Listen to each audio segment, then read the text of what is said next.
Hayırlı gün, hayırlı kеш, исәмсез, хөрмәтле театр сөюче, кадерле тамашачыларыбыз.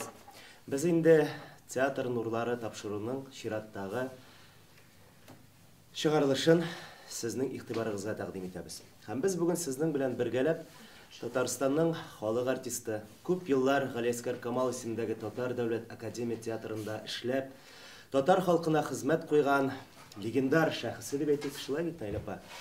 Ирек абый Бахманов турында сөйләшәчәкбез. Һәм безнең бүген әңгәмәдәшебез булачак Татарстанның халык артисткасы, Россиянең атказанган артисткасы, һәм инде Габдулла Тукай исемендәге дәүләт премиясе лауреаты Наил апа Гәрәева булачак. Исәнмез, Наил апа. Кадерле тамашачылар, исәнмез.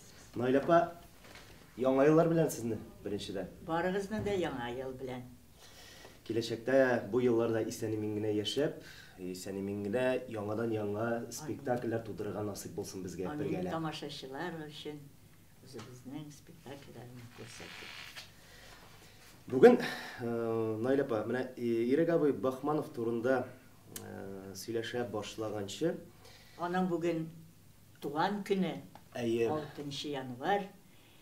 Ул инде исән булган булса, 32 елны туган, исән булса, аңа хәзер 90 яшь тулыр иде. Әйе. Рухы шат булып ятсын. Кылган дугаларыбыз аңа барып ирешсен иде дигән теләктә калам, Наил апа. Наил апа, беренче сорауны сезгә бирәсем килә, әйеме? Сез инде Ирек абый Бахманов белән театр дөньясына дип әйтик инде бергәләп аяк атлагансыз, әйеме? Шулай бит инде. Сабакташлар буларак сезгә бирәсем килә. Менә Ирек Бахманов үзе турында нәрсә дип әйткән әле? Мин Ирек булам инде дигән, шулай бит? Ирек булам инде мин. Дип әйтә торган булган инде ул шаяртып. Бик җыр төрле, бик шаян булган Ирек абыебыз. Бик шаян иде дип әйтәсем килә, чөнки инде 2004 елда мин Камал театрына студент булып килеп ирешкәч тә инде, килгәчтен дә Ирек абый белән бер гримеркага эләктем мин. Бу инде бәхет студент кеше өчен. Һәм Ирек абый белән беренче тапкыр танышуымны әлдә хәтерлим, Наил апай. Шулай студент малай утырам бит инде, әйме? Гримеркада утырам. Ишекне ачты да бер бик кенә ыспай гына бер артистыбыз килеп керде. Мин беләм Ирек абый икән. Бик явыз, көлми дә, елмаймый да бу. Явыз түгел, җитди. Бик җитди. Миңа шулай тоелды әле башта, студент буларак дип әйтим инде. Һәм исәмсез Ирек абый дигәч, булай гына карады да миңа. Чё смотришь? Как баран на новые ворота, дип исәнләште минем белән. Валла бигрәк явыз абзый икән бу дип мин курыкканым. Аннан соң көлеп, инде менә 2015 елга кадәр без бер гримеркада утырдык, Аллага шөкер.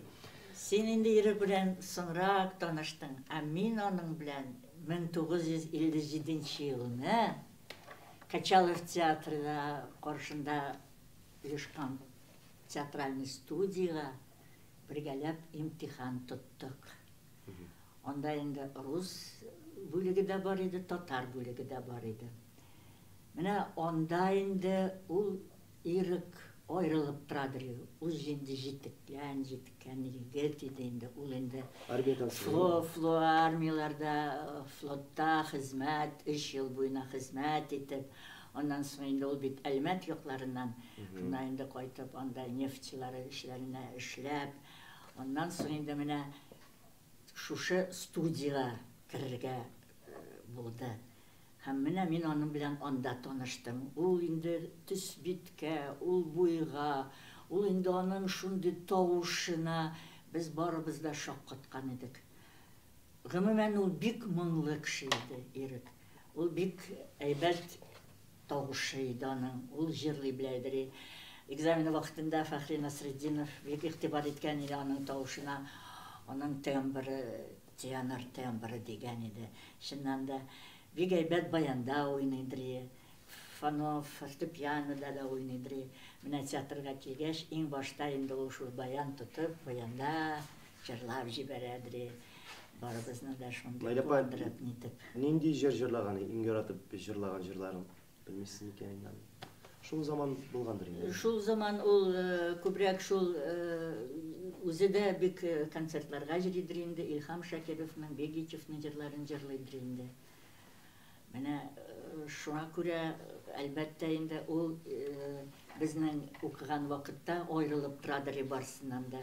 Һәм безнең укыткан педагогларыбыз инде Разат абый Сәнбәт, Габдулла Шамуков аңа бик зур бәя бирәдер.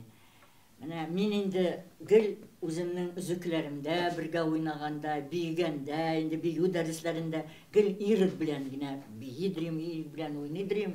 Чөнки ул бик ышанычлы кеше иде. Сез аны махсус сайлап алайдыгызмы? Әллә шулай туры килә? Үзем сайлап аладырым, һәм бик көнләшәләр иде, миңа бик әйтәләр иде. Нишләп син гел ирекне? Чөнки мин әйтәм, ирек ул ышанычлы.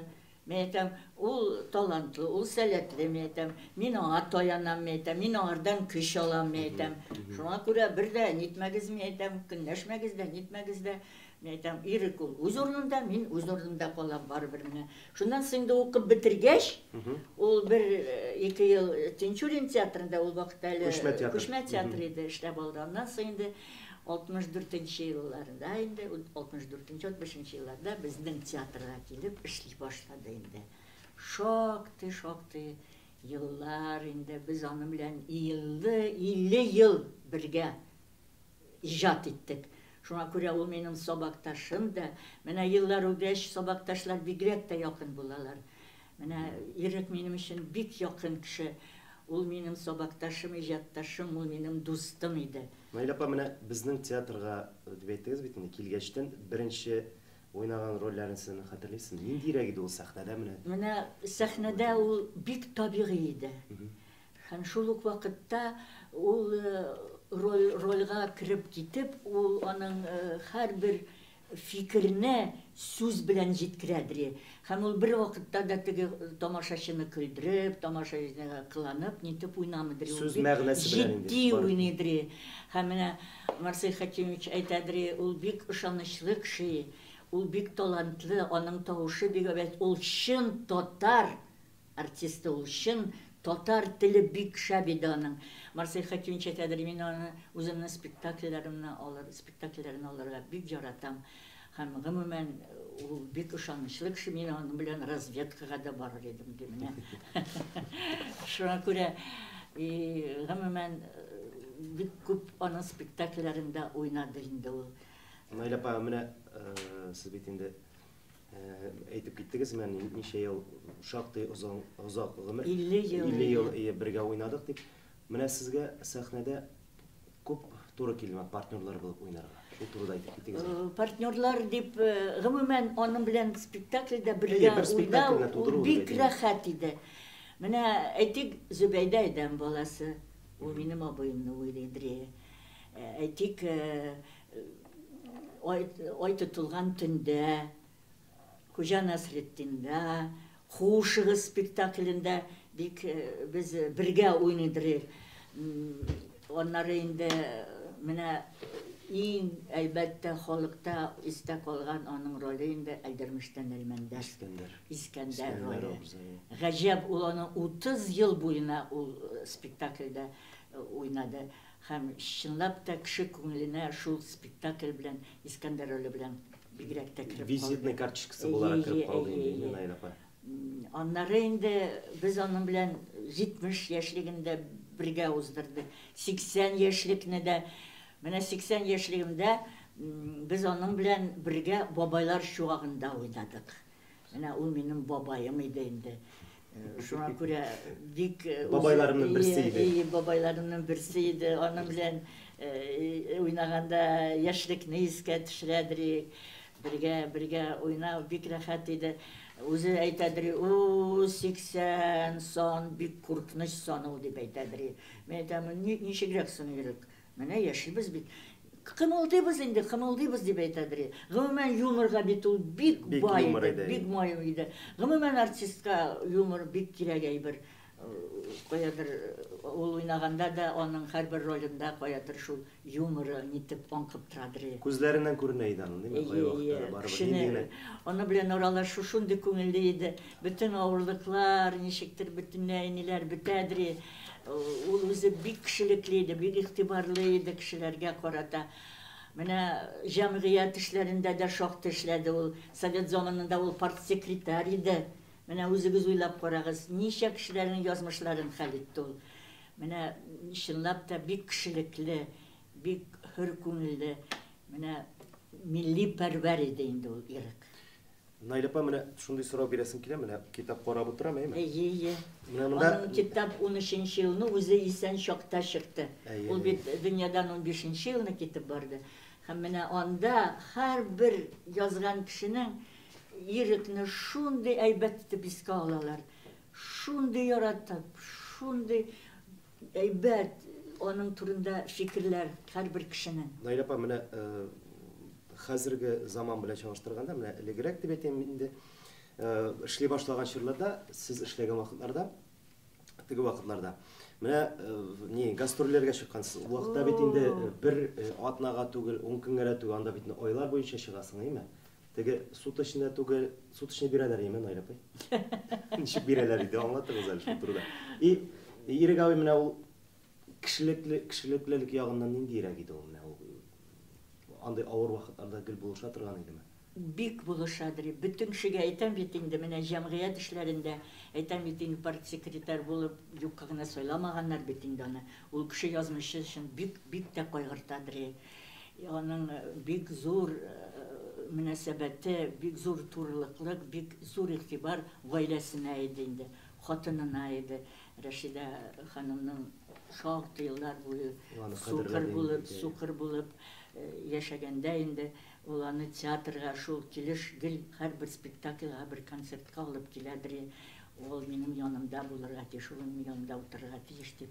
Менә аның шул хәләл җефетенә Рәшидәгә карата шундый зур игътибар, шундый зур аңа карата булган мөнәсәбәт, ул бик сирәк була торган кешедә. Менә аның кешелеклеге һәрбер нидә очракта сизеләдер, театрда һәрбер кешегә булышырга гына торадыр ул менә. Наил апа, менә үземнән дә чыгып әйтәм, без инде яшьләр менә эшли башлагач, ул бит инде яшьләрне бик тә хөрмәт итә, ярата иде, алар белән гел уртак тел табып. Алар да аны бик яраталар иде. Гел аңа тартылалар иде, бит. Әйе. Ирек абый чынлап та ул бик тә кешелеклелек ягыннан үзенчә бер шәхес иде. Олы шәхес иде. Ул затлы кеше иде, ул зыялы кеше иде ул. Менә аның гаиләсеннән ул әйбер килгәндер инде. Гаиләсе дә бик ул гел пиджактан гына йөри торган, галстуктан гына. Бик матур, әйбәт, чиста киенәдер инде ул. Әле хушбуйларда сибеп җибәрә торган иде. Әле без яшьләр аны кызыгып, Эмиль Талипов белән килеп, Ирек абыйдан сорай, нинди хушбуй сипте икән дип әйтә идек. Ирек абый әйт әле, нинди хушбуй икән дип. Әйтә торган иде безгә. Бер нидә юбилейда аның турында әйткәндер иде, ул театрның чын кешесе дип әйтә иде. Менә шуңа күрә әлбәттә ул бик күп из калдырган безнең театрның тарихында, бик күп хезмәт иткән театрга. Шуңа күрә әлбәттә аның театрда бик зур урыны. Әйе, Наил апа, дөрес әйтәсең, инде без тамашачыларыбыз белән саубуллашырбыз, шулай бит. Ирек абый Бахманов турында сөйли башласаң, безнең 20 минут кына, 1 сәгать кенә, бер көндә җитмәс, шулай бит, Наил апа. Аның турында истәлекләр бихисап. Һәм инде без аның турында онытмаячакбыз да, һәм инде онытырга хакыбыз да юк. Безнең әйткән аңа карата булган сүзләребез аның рухына дуга булып барсын. Амин. Урыннары җәннәттә булсын. Амин. Киләчәктә очрашырбыз дип без сезнең белән бүгенгә сау булашабыз. Исән сау булыгыз. Яңа елларыбыз хәерле булсын.